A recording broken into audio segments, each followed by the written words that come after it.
One rank one pension 2 में खामियों को दूर किए जाने की मांग को लेकर पूर्व सैनिकों ने जिला मुख्यालय में जोरदार प्रदर्शन किया है। पूर्व सैनिकों का जुलूस नुमाइश खेत से शुरू होकर नगर के मुख्य मार्गों से होता हुआ कलेक्ट्रेट पहुंचा। वहां जिलाधिकारी के माध्यम से महामहिम राष्ट्रपति, प्रधानमंत्री तथा रक्षा मंत्री को ज्ञापन भेजे गए। संगठन के अध्यक्ष दरबान सिंह हरड़िया, सचिव खड़क सिंह चौहान सहित अन्य ने कहा कि वन रैंक वन पेंशन में भारी विसंगतियां हैं। उन्होंने कहा कि अधिकारियों ने भारत सरकार को गुमराह करते हुए अधिकारियों और सैनिकों के बीच खाई पैदा कर दी है, जिस कारण वेतन में भारी विसंगतियां आ गई हैं। पूर्व सैनिकों ने कहा कि OROP सैनिकों के लिए लाया गया था, लेकिन आज उन्हें ही इससे वंचित किया जा रहा है, जिसे स्वीकार नहीं किया जा सकता है। उन्होंने चेतावनी दी कि यदि विसंगतियों को दूर नहीं किया गया तो आंदोलन तेज किया जाएगा। भारत माता की, भारत माता की। सॉरी, इसमें कुमाऊं ग्रुप के शेर हमारे ज्यादा है। अगर कुमाऊं ग्रुप में माँ काली को अगर न पुकारा जाए तो वो आंदोलन अधूरा माना जाएगा।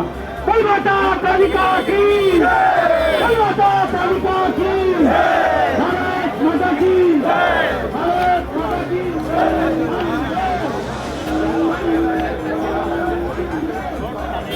से मैं केंद्र सरकार को एक सूचना देना चाहता हूं। हमारे पूर्व सैनिक संगठन बागेश्वर जो है OROP की मांगों को लेते हुए जो हमारे जंतर मंतर में हमारे पूर्व सैनिक अनिश्चितकालीन धरना में बैठे हुए हैं, उनके साथ सहयोग में सहयोग देके बागेश्वर के जितने भी पूर्व सैनिक हैं वो संगठित होके हम उनको सहयोग करें और उस अनिश्चितकालीन जो हमारी मांगे हैं वहाँ पूर्व सैनिकों की, उनके साथ हम यहाँ से एक प्रतिनिधि, एक डेलीगेशन, एक जितने भी हमारे संगठित सैनिक हैं उनमें से कुछ प्रतिनिधि हम वहाँ भेजने वाले हैं। और हमारी कार्यकारिणी जो पूर्व सैनिक संगठन बागेश्वर है और अपनी उपस्थिति दिल्ली जंतर मंतर में दिखाने जा रही है। हम लोगों ने सोचा है कि 6 अगस्त को पूर्व सैनिक संगठन है पूरे देश, पूरे प्रदेशों के, विभिन्न प्रदेशों के, छोटे ब्लॉक स्तर के, डिस्ट्रिक्ट स्तर के एकत्रित होके हम दिल्ली जंतर मंतर में एक विशाल प्रदर्शन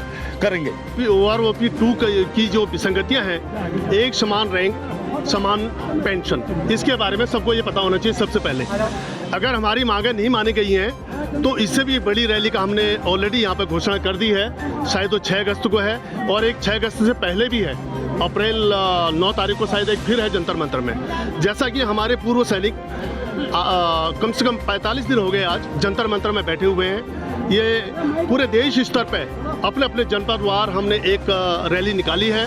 यह संदेश देने के लिए कि महामहिम प्रधानमंत्री जी को, महामहिम राष्ट्रपति जी को एवं रक्षा मंत्री महोदय को कि आप जागे, हमारी ओर कुछ ध्यान दें। हमारे जो भाई जंतर मंतर में बैठे हुए भूतपूर्व सैनिकों को जो न्याय नहीं मिल रहा है, इस ओर उनका ध्यान आकर्षित करने के लिए आज हमने भी बागेश्वर जनपद में भूतपूर्व सैनिक संगठनों के साथ में सभी का इतना सहयोग रहा है। मैं उनको धन्यवाद करता हूं। उसके साथ हम DM महोदय को हमने एक ज्ञापन दिया है। आपके चैनल के माध्यम से हम ये बताना चाहते हैं, भारतीय सेना के एक्स सर्विसमैन जवान एक जैसे सोने की खान से सोना निकलता है और हीरा निकलता है। वो जब गहने बनकर किसी के नाक में या कान में जाता है ऐसे चमकता है, वैसे ये हमारे भारतीय सेना के एक्समैन हैं। अगर हमारी उत्तराखंड सरकार चाहे तो उसको उस हीरे की तरह यूज कर सकती है। कहीं पर भी आपदा में कहीं पर भी हम जाने के लिए तैयार हैं। लेकिन जो हमारे साथ ये बेइंसाफ़ी हो रही है, इसके बारे में हमारे राज्य सरकार के हमारे जो नेता हैं, हमारे जो सांसद हैं, उनको हमारे मोदी जी को बताना चाहिए कि हमारा प्रदेश भी इस व्यथा से पीड़ित है।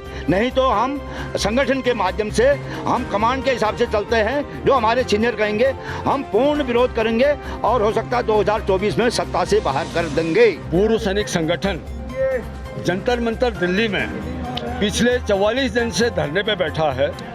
वहीं से जो है ये भारतवर्ष के सभी राज्यों में और राज्यों के सभी जनपदों में जितने भी पूर्व सैनिक संगठन हैं, उनसे एक अपील थी कि आज दिनांक 3 अप्रैल को वो अपने अपने ज़िलों में अधिक से अधिक संख्या में पूर्व सैनिकों की, वीर नारियों की एक रैली निकाल करके और उस रैली के माध्यम से जो ज्ञापन जो है माननीय प्रधानमंत्री जी को, महामहिम राष्ट्रपति जी को और जो है माननीय रक्षा मंत्री जी को सौंपने का कार्य करेंगे। ये कार्य जो है हमने यहाँ पर कर दिया है।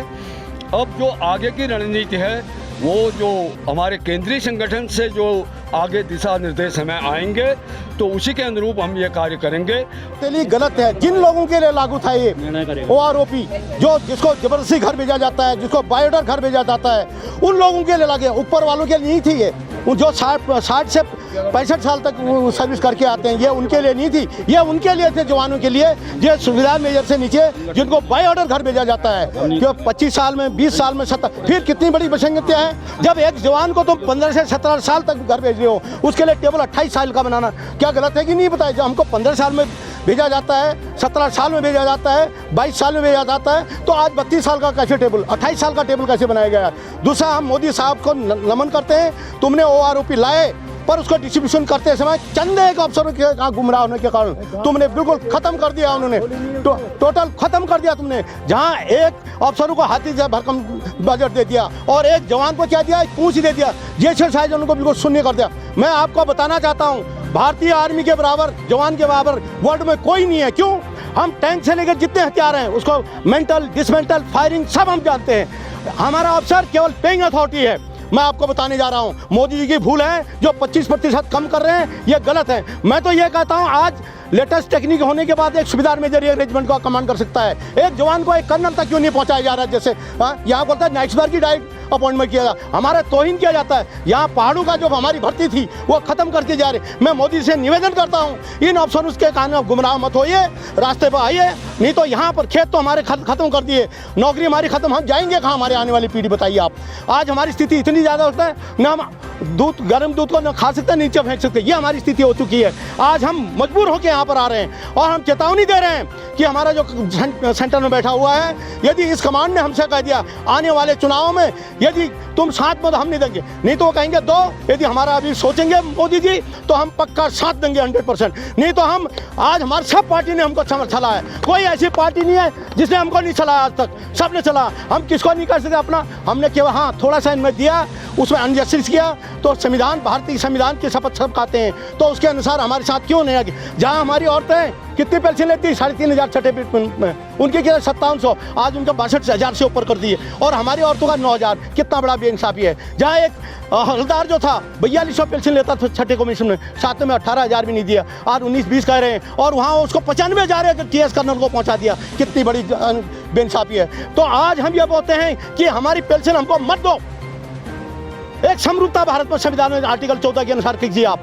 आज हम जुलूस आर्टिकल 19 के अनुसार बना रहे हैं, तो मैं अभी चेतावनी दे रहा हूँ। पूर्व सैनिकों की एकजुटता और आक्रोश बताता है कि OROP 02 के प्रति पूर्व सैनिकों में कितना आक्रोश है और कितना गुस्सा है। आज जिला मुख्यालय पर उन्होंने विशाल प्रदर्शन किया है और जिलाधिकारी के माध्यम से राष्ट्रपति को और रक्षा मंत्री को और प्रधानमंत्री को उन्होंने ज्ञापन भेजा है। समय रहते अगर सरकार ने OROP की विसंगतियों को दूर नहीं किया तो आने वाले चुनाव में सरकार पर ये भारी पड़ सकता है। CCN न्यूज़ के लिए जिला मुख्यालय कलेक्ट्रेट से मैं सुरेश पांडे।